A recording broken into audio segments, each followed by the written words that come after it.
Hola a todos. Bueno, pues vamos a continuar con el bloque número 5.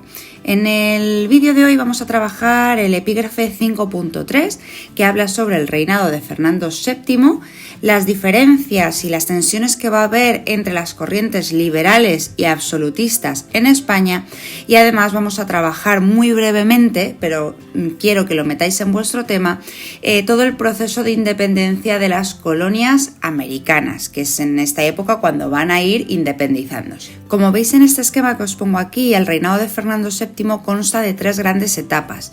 La primera de ellas es lo que se llama el sexenio absolutista.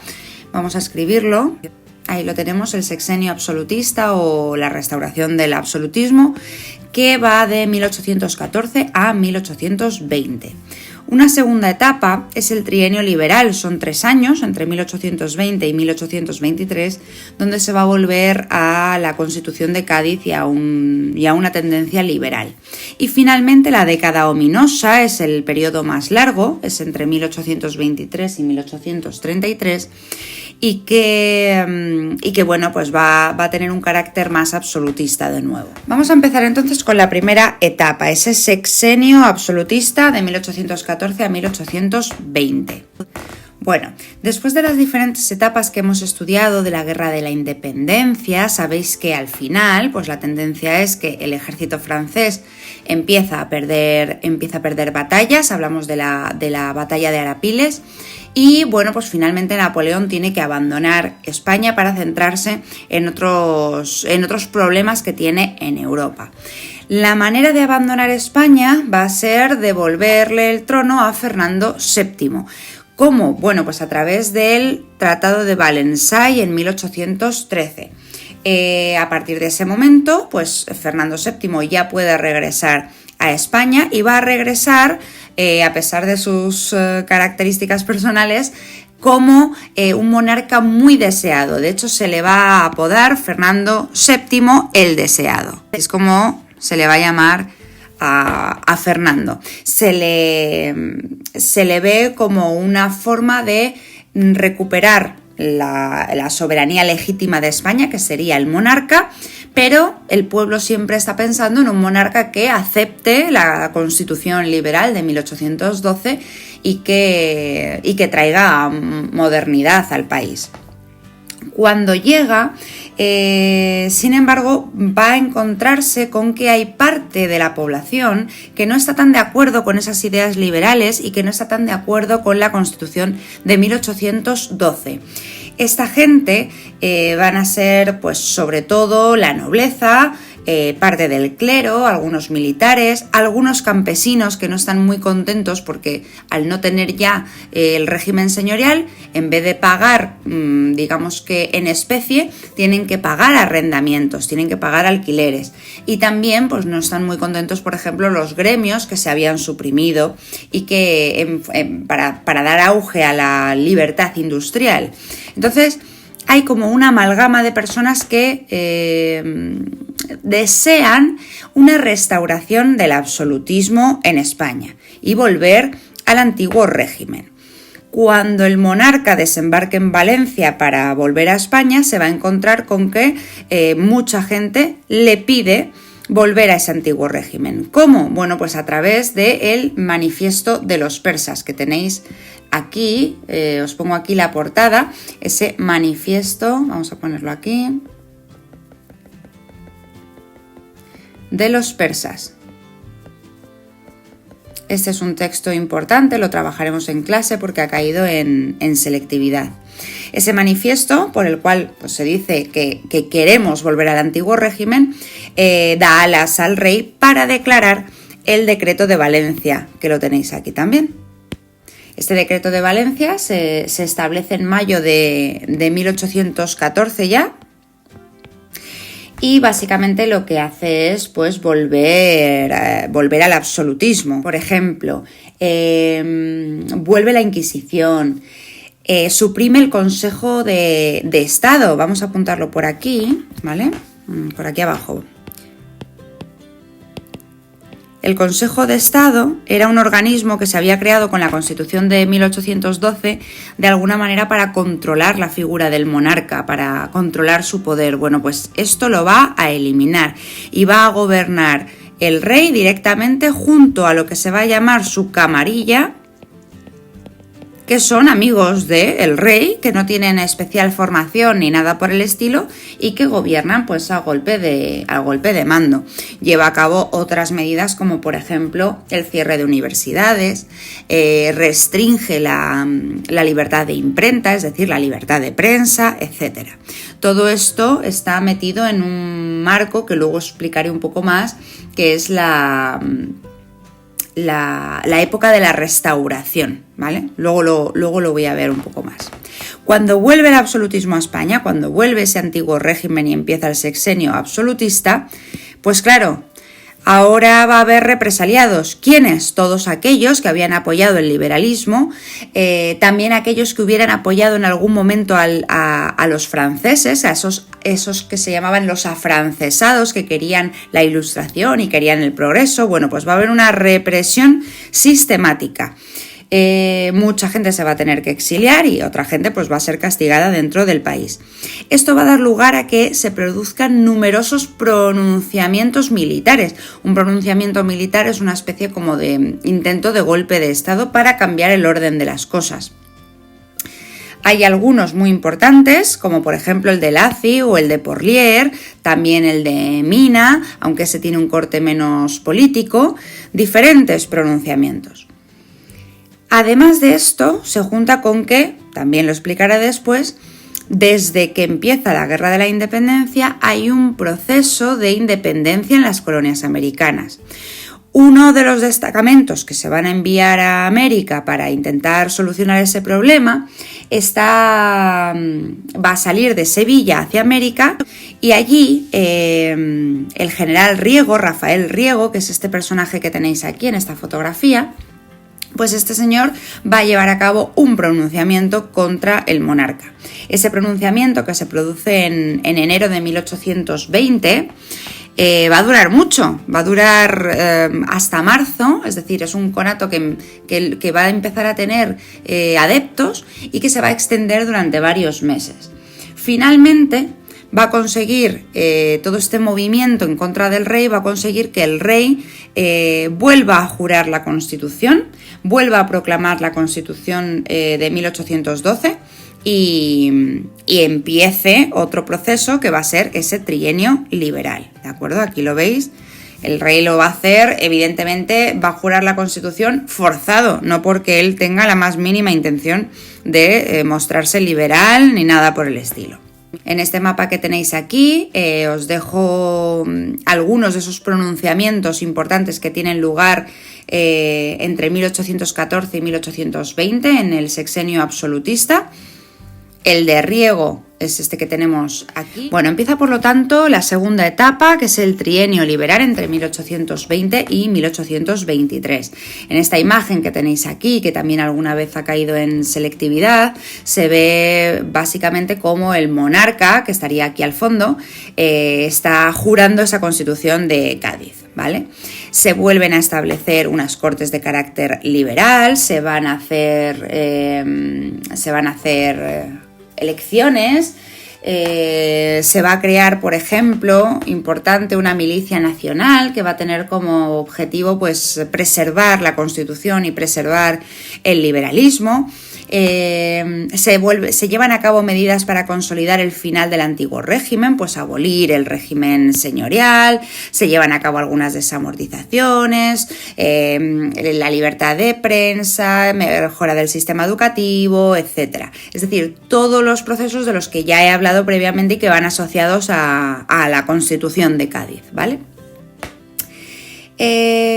Como os he dicho antes, todo esto tiene una oposición, son la misma oposición que os he mencionado previamente. La nobleza y el clero van a estar en contra de todo este proceso porque les resta privilegios, es decir, ellos eran privilegiados porque vivían en el antiguo régimen.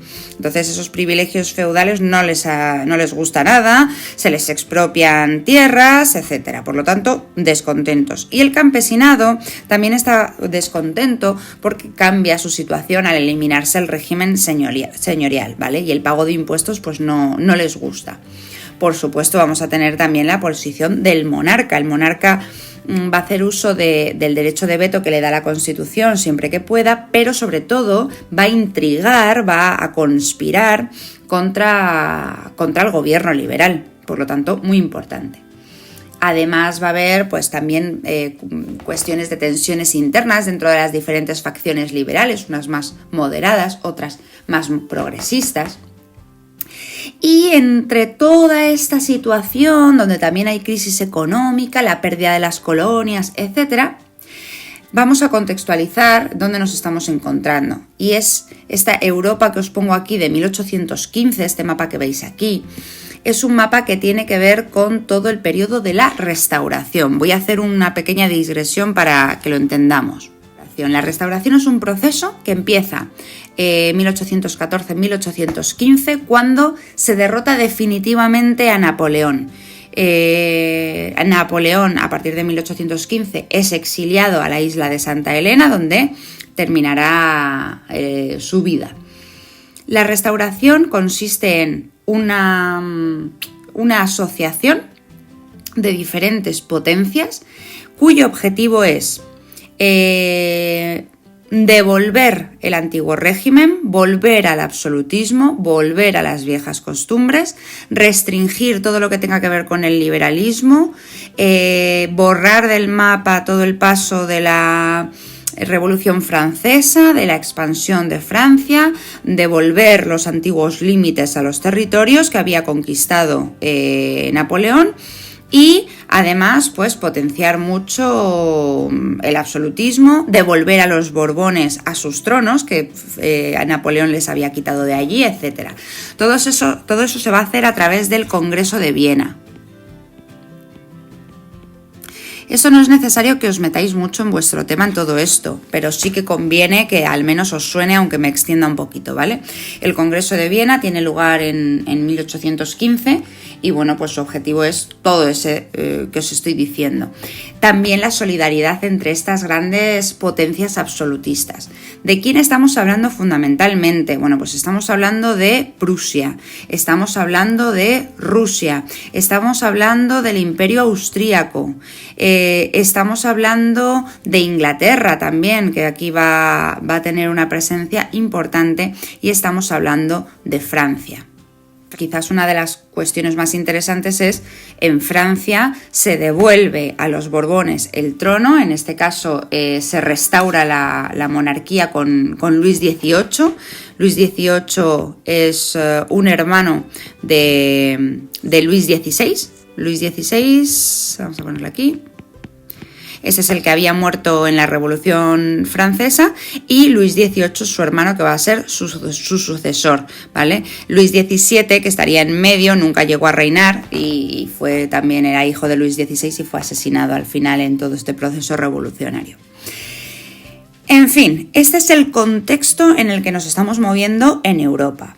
Cuando en España, que se ha restaurado la monarquía borbónica al llegar al Fernando VII, cuando en España cogen el poder los liberales, al resto de Europa, esta Europa que os tengo aquí marcada ya en rojo, que es una Europa absolutista, no le hace nada de gracia el liberalismo en España. Por lo tanto, Fernando VII va a conspirar con ellos para intentar devolverle a España ese carácter absolutista.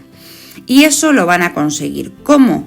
Bueno, pues a través de todos estos países forman lo que se llama la Santa Alianza, es decir, son como un megaclub absolutista que va a ayudar a Fernando VII a devolver el absolutismo a España gracias a la presencia del ejército francés de los 100.000 hijos de San Luis, que básicamente se dan un paseo por España casi sin oposición y hacen que el rey pueda restaurar el absolutismo y hacerse otra vez con el control. se hace con el control y, lógicamente, pues ya sabemos cómo es Fernando VII, empieza una durísima represión contra todos los liberales de ese periodo. Ejemplos muy importantes son el fusilamiento de Torrijos en 1823 o el caso de Mariana Pineda. Aquí os pongo una imagen del fusilamiento de Torrijos, que es de un autor romántico, Gisbert, porque es un cuadro muy famoso que también podría salir el examen o lo que fuera, que al menos nos suene un poco. Bien, esta enorme represión hacia los liberales es lo que da lugar al nombre del siguiente periodo, que es la década ominosa, entre 1823 y 1833. Ominoso significa abominable, es decir, algo que está mal, algo monstruoso, algo despreciable, es decir, dice mucho, ¿no?, el nombre de esta década. Bien. Se restaura entonces el absolutismo, pero va a ser una época de mucha crisis porque se han perdido las colonias americanas o están en proceso de perderse y las dificultades económicas son notables. Esto va a hacer que desde 1825, poco a poco, Fernando VII se vaya acercando a la burguesía industrial de carácter más moderado y también que tenga que, a pesar de haber restaurado un poco el absolutismo, etcétera, tenga que presionar fiscalmente a los privilegiados. De manera que acercarse a la burguesía, que formaría parte del tercer estado, es decir, no son privilegiados, y a la nobleza y al clero empezar a ponerles impuestos, pues esto lo va a volver un poco impopular. El sector más conservador de la sociedad, lógicamente, se va a alejar. Ese sector conservador, pues es la nobleza, el clero y personajes privilegiados. ¿A quién se van a acercar? Bueno, pues se van a acercar a este señor que tenéis aquí abajo. Este señor es el hermano del rey y se llama Carlos María Isidro. Este personaje va a ser importantísimo. Poco a poco los conservadores se acercan a él y lo ven como una figura mucho más absolutista, mucho más tradicional, más conservadora, frente a Fernando VII, que está cayendo en desgracia. Para Massey Henry tiene lugar un hecho importante. En 1830 nace Isabel, que es la hija de Fernando VII y de esta señora que veis aquí, que es María Cristina de Borbón dos Sicilias.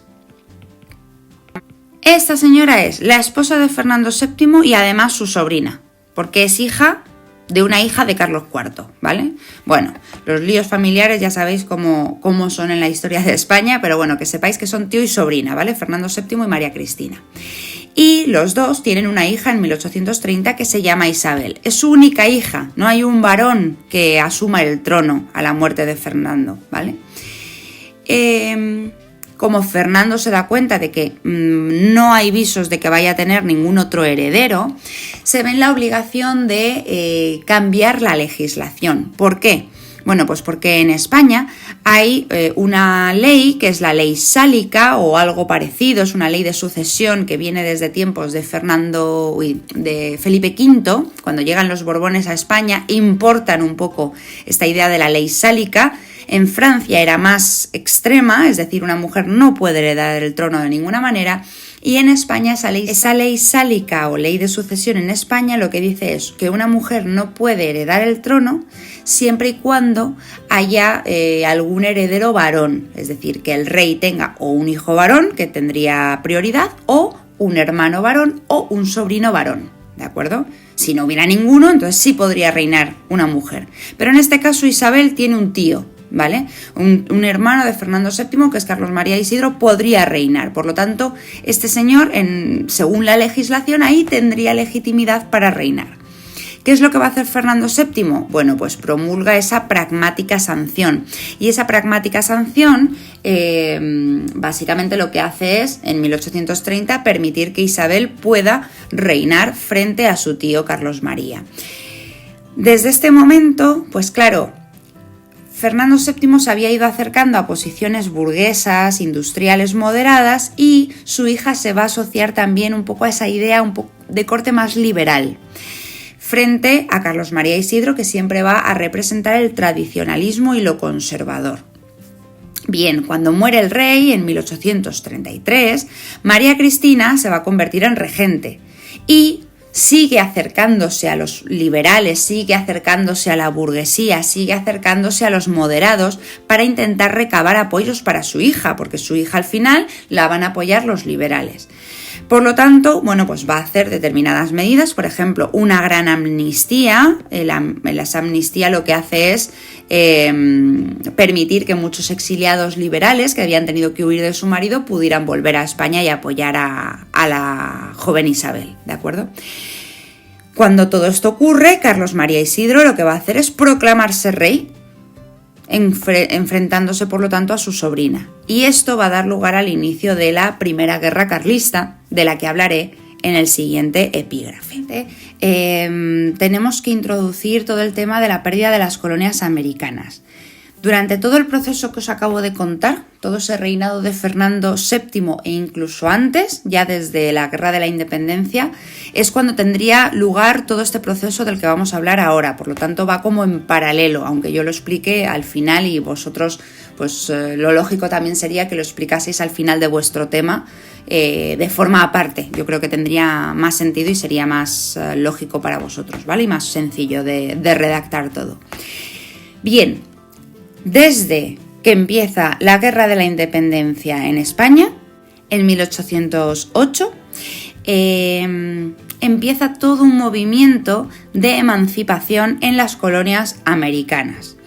¿Por qué? Pues en primer lugar, porque se tiene lugar un vacío de poder en España. Es decir, la metrópolis no tiene gobierno, los reyes se han ido, no se acepta al nuevo rey hermano de Napoleón, a José I, y de repente hay un vacío de poder. Y ese vacío de poder se traslada también a las colonias, que se ven sin ese gobierno. Esto va a dar lugar también a ese proceso de independencia, ¿vale? Porque se ven liberadas, se ven de repente vacías de poder y tienen que buscar otras soluciones. También tenemos que ver algunas influencias más lejanas, que sería la influencia de la Guerra de la Independencia americana en 1776. Vamos a dejarle aquí, 1776, que a su vez influyó también en la Revolución Francesa. Es decir, no hay que olvidar todo el proceso ilustrado de emancipación, de democracia, de derechos, de participación política, de abolición del antiguo régimen, de cambio, de supresión de los privilegios. Toda esa idea que ya hemos estudiado, eso también está en América, ha llegado allí. Y además tenemos que entender la situación que tenían las colonias en América. Las colonias están controladas al final por españoles. Aunque ha habido mezcla, como ya explicamos en otro de nuestros epígrafes, hay mucha diferencia, hay una jerarquía muy clara. Los españoles, que vienen de la metrópolis directamente, están por encima. En el último escalón, por supuesto, los indígenas. Y entre medias, las personas que son mestizas, ¿vale? La gente que controlaría, por lo tanto, la sociedad serían los criollos, esa burguesía criolla que es de origen español y que tendría el control de esa situación.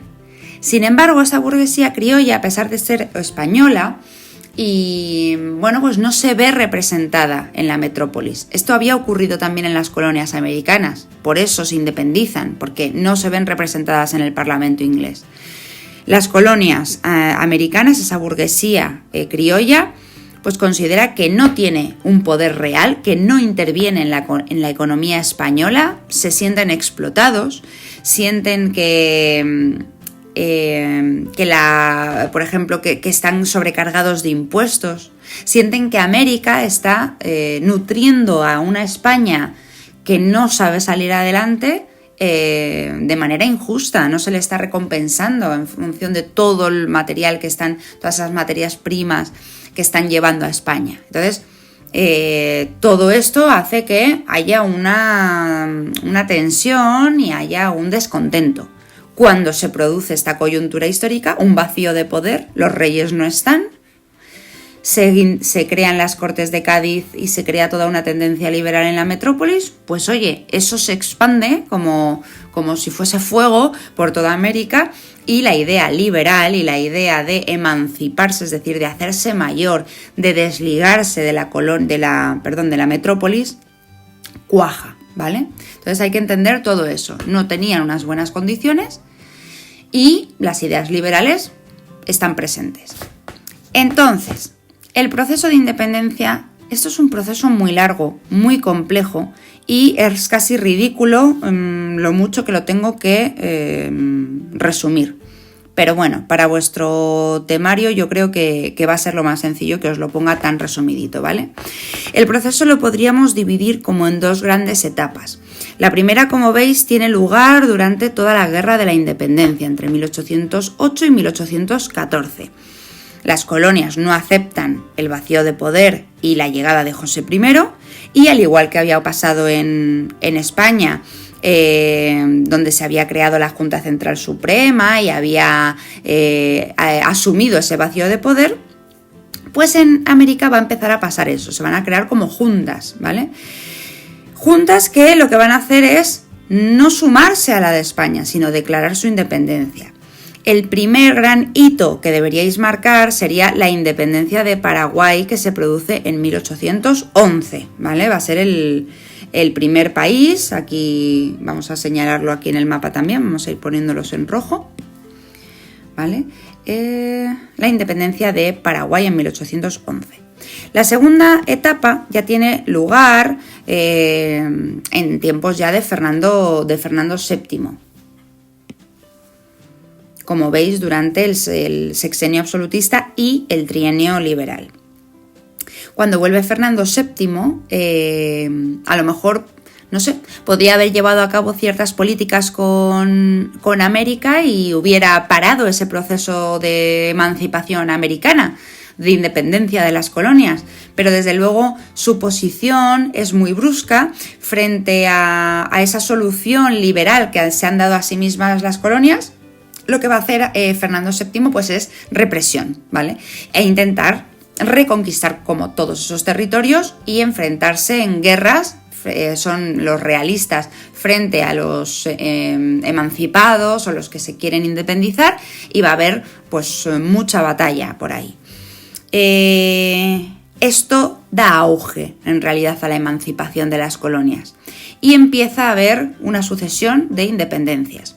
Importante, por ejemplo, en Argentina tiene lugar el Congreso de Tucumán, que básicamente es una asamblea soberana que declara la independencia. Esto es un hecho importante, vamos a ir marcándolo también, aquí Argentina. Tiene lugar, por ejemplo, la independencia de Chile, que en ella participa el general San Martín, que es un personaje muy importante, y eso es ya, estamos en 1817, así que Chile también. Las campañas de San Martín las veis en este mapa con esas flechitas azules. Tenemos también, por ejemplo, la independencia de México hacia 1821. Tenemos toda la independencia de Ecuador, de Bolivia, toda esta zona de aquí, que tiene lugar con el general Sucre, que es otro personaje que también podríamos mencionar, y ya nos estamos acercando al final de la etapa, hacia 1824. También cabe mencionar, porque es un personaje importantísimo, aquí en la zona de Venezuela, Colombia, a Simón Bolívar. Simón Bolívar, que es un general, es como el gran libertador de las colonias americanas, es un personaje pues casi mítico y bueno, pues Simón Bolívar tiene esa idea de fundar la Gran Colombia como un gran estado emancipado, etc. Entonces, ya os digo que es tremendo que lo tenga que explicar así en 2 minutillos, pero bueno, intentad meter, os doy, como veis, mucha información muy sintetizada, muchas fechas de independencia, el Congreso de Tucumán, el caso de Paraguay, etc. Intentad mencionar a estos personajes, San Martín, Sucre, Bolívar, para intentar, bueno, pues darle más empaque al tema, ¿de acuerdo? Pero como veis, el epígrafe es enorme, tenéis que resumir mucho y, por desgracia, pues al tema de la emancipación de las colonias americanas no podemos darle más tiempo, ¿vale?